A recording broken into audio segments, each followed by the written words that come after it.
今天我们想来聊一聊，在中国社会的快速变化之下，男性是如何在传统的性别角色和现代的这种期望之间挣扎的，以及男性是如何被工具化，甚至失去了自我的。然后我们也会讨论一下积极个人主义是不是可以帮助男性走向觉醒，走向一个自我重构的可能。首先我们想要探讨的主题是国内男性的困境的背景和表现。在现在这个社会转型的时期啊，男性在身份认同和角色定位上面临哪些比较突出的难题？在现在这个社会转型的节点上，男性其实是很容易陷入身份认同的危机的，因为传统的性别角色的期待和现在这种多元的价值观的碰撞，就会让很多男性觉得自己不知道应该站在哪个位置上。比如说他们从小被教育的是男儿有泪不轻弹，所以他们很多情绪是要压抑的。是的，这些都是非常沉重的压力。没错，除了情感上面的压抑呢，其实男性还背负着很多现实的压力，比如说买房、结婚，比如说职场上面的竞争越来越激烈，包括现在网络上面大家会把男性的一些苦难当成一个娱乐化的段子去消费。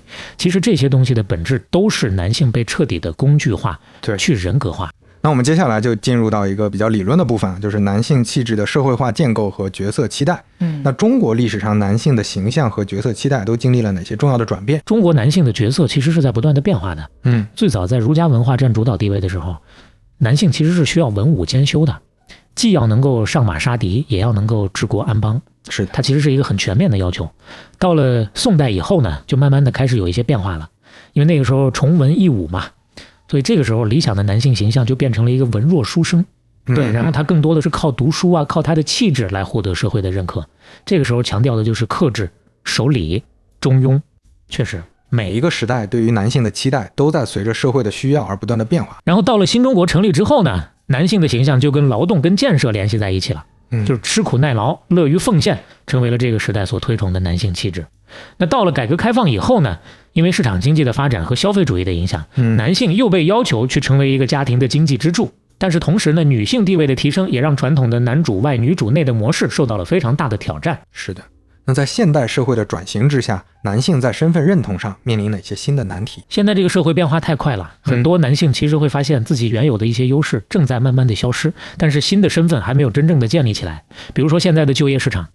因为人工智能和自动化的普及，很多男性比较集中的制造业、编程行业、物流行业都在发生很大的变化，所以养家糊口就变得更难了。但是社会还是默认男性要承担这个主要的经济责任。现在家庭和性别关系里的变化也会给男性带来不少困扰吧？当然会，比如说以前那种非常严厉的父亲的形象，现在也慢慢的在向一个参与型的父亲去转变。但是很多男性其实并不知道怎么跟孩子去亲近，包括在性别关系上面，大家都在说性别平等，但是有一些男性就会对于自己的特权在减少而感到焦虑。比如说有一些男性会很担心自己被标签化，所以他们在一些职场性别议题的讨论当中就会选择回避，甚至有一些人会用自嘲的方式来缓解这种压力。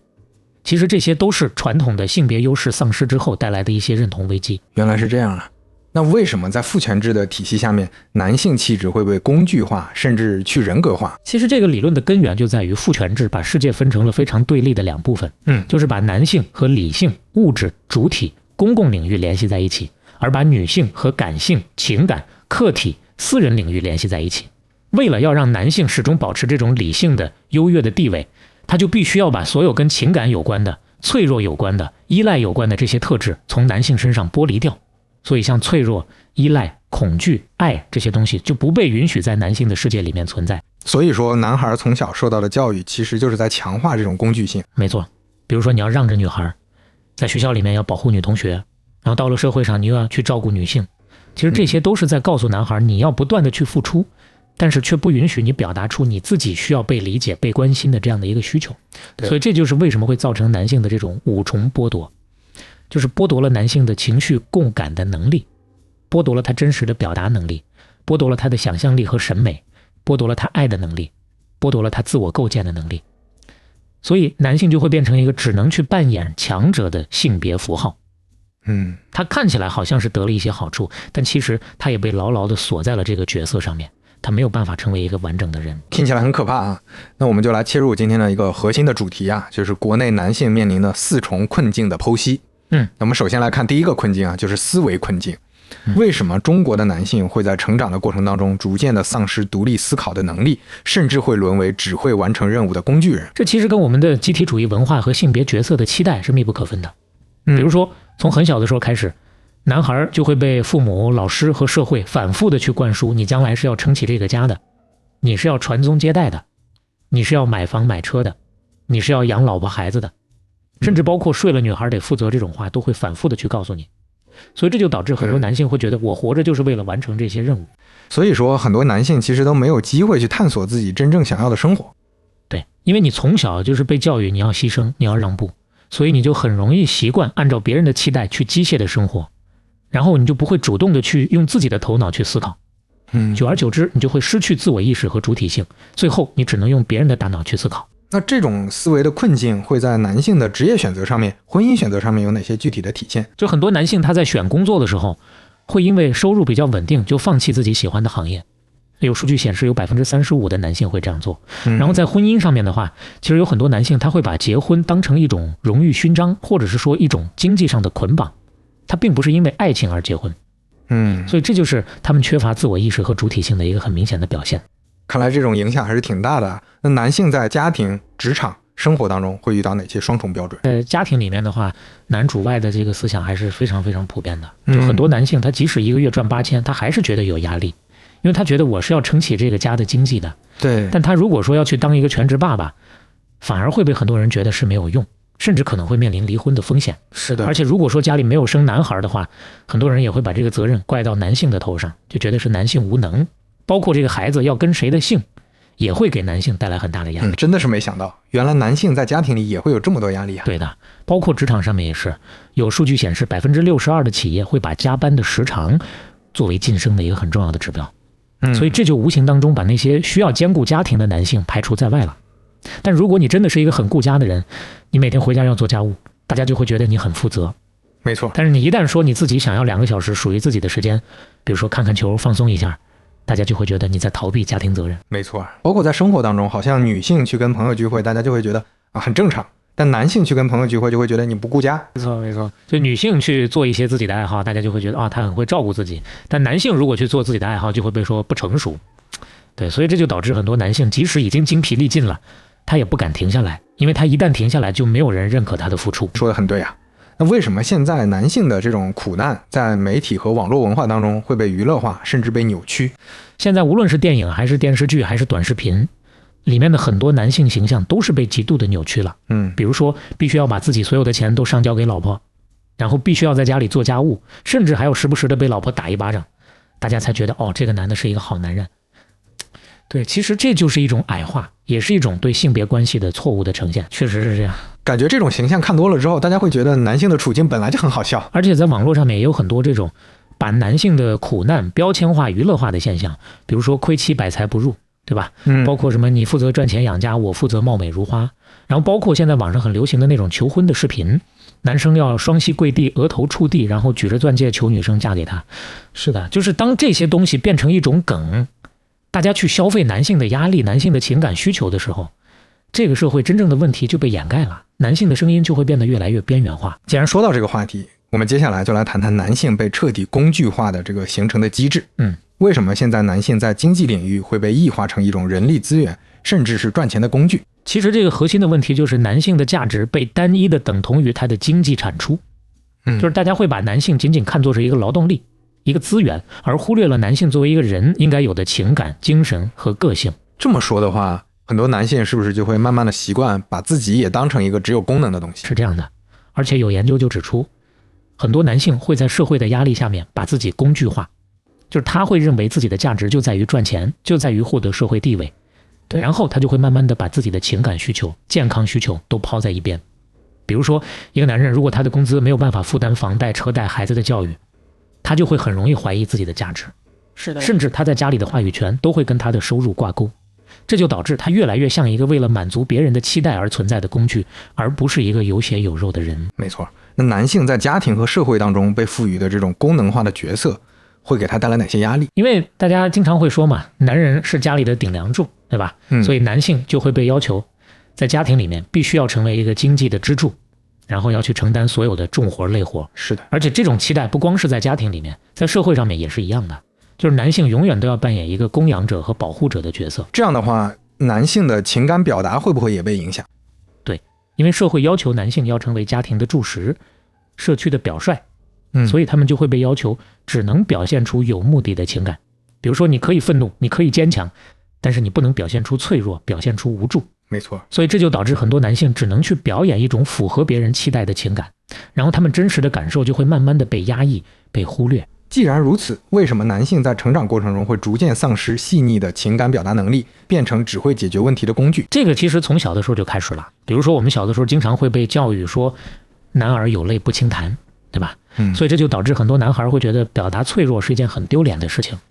慢慢的他们就会把自己的情感封闭起来。对的，这种教育真的会让很多男性不敢去触碰自己的内心感受。没错，所以男性就会习惯用理性和行动去应对一切，他们会把自己的价值建立在解决问题的能力上面，而不是建立在情感的表达上面。所以慢慢的他们就会把自己训练成一个高效率的工具，甚至连他们自己的身体上的疼痛和情感上的不适，他们都会选择去忽略。原来是这样啊！那男性工具化的这个恶性循环到底是怎么一步一步形成的？其实这个过程一开始的时候，男性往往是主动的去扛起这个经济的责任的。比如说他在结婚之前，他会很自豪的说我养你啊，这其实是他对于家庭的一种责任感，也是他对于社会期待的一种主动的接受。所以说这个最初的主动承担，最后是怎么就变成了一种无法摆脱的负担？这是因为随着时间的推移，比如说结婚10年之后，这个时候男性的价值就几乎只跟他赚多少钱、家务做得多有效率挂钩了。他的爱人的身份就被这些功能提供者的身份所取代了。没错，所以这个时候他就只剩下了工具的属性。如果一旦他失业了，或者说他生病了，他就会觉得自己好像没有了价值，而且他也很难得到家人真正的理解和情感的支持。确实，那这个循环对于家庭关系和男性自身会造成哪些具体的伤害？这种把男性的价值完全等同于他的经济产出的观念，会让男性慢慢的失去跟家人建立亲密关系的能力。因为大家都是在一种功利的、互相利用的这样的一个氛围下面生活，所以家庭成员之间的情感链接就会变得很脆弱。然后男性自己也会因为长期的压抑自己的情感和忽视自己的健康，导致自己身心俱疲，甚至出现各种各样的心理和生理的问题。这么说的话，下面我们就用一个具体的案例来看看吧，就是18年的这个房价的高点，男性购房的这个困境的深度分析。首先我们要了解一下18年的房地产市场到底发生了什么，以及政策环境是怎么变化的。18年其实是中国房地产的一个分水岭。对，就之前房价是一路狂飙的，特别是一线和热门的2线城市，房价都涨到了一个历史的新高。然后这个时候政府就出台了很多调控的政策，来遏制这个房价的过快上涨，所以市场就一下子从高温变成了一个严控的状态。原来是这样啊！那当时在这样的一个市场的节点上面，男性购房者到底面临哪些社会层面的压力？因为在18年的时候，买房结婚已经几乎成为了一个铁律，很多女性在择偶的时候就直接把有没有房作为一个硬性的标准。没错，所以这就导致很多男性哪怕是房价很高，他们也不得不硬着头皮去买房。所以说男性其实不光是被婚姻市场推着，他们还被家庭和同龄人不断的在施压。而且很多父母他们都会觉得说，你作为一个儿子，你就应该先立业再成家，而有房就是你立业的标志。然后再加上身边的同龄人都在买房，你没有房，你就会觉得自己好像掉队了。再加上开发商和中介的各种营销，不断的在给你制造一种房价永远不会跌，买房就是最好的投资的这样的一个氛围。没错，所以在这种情况之下，男性的这种焦虑和压力就会被无限的放大。在18年房价的高点冲进去买房的男性，他们在房价下跌之后都遇到了哪些实际的困境？有一个很典型的例子，就是北京的一个网友，他在18年的时候以每平米6万4的价格买了一套80平的房子，然后到了2025年的时候，这个小区的房价已经跌到了4万2。他这几年光利息加上他的账面损失就已经超过了200万，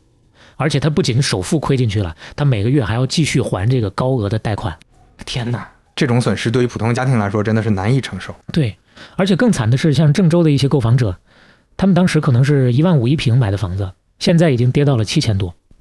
那他的这个贷款的余额已经比他这个房子现在的价值还要高了，这就叫负资产。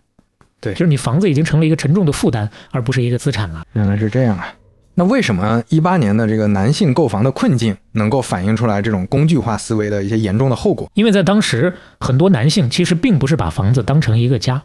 他们是把房子当成了一个获得婚姻、获得社会认可、提升自己身份的一个工具。所以在这种情况之下，房子的投资属性就被无限的放大了，而它本来的居住的意义就被挤到一边了。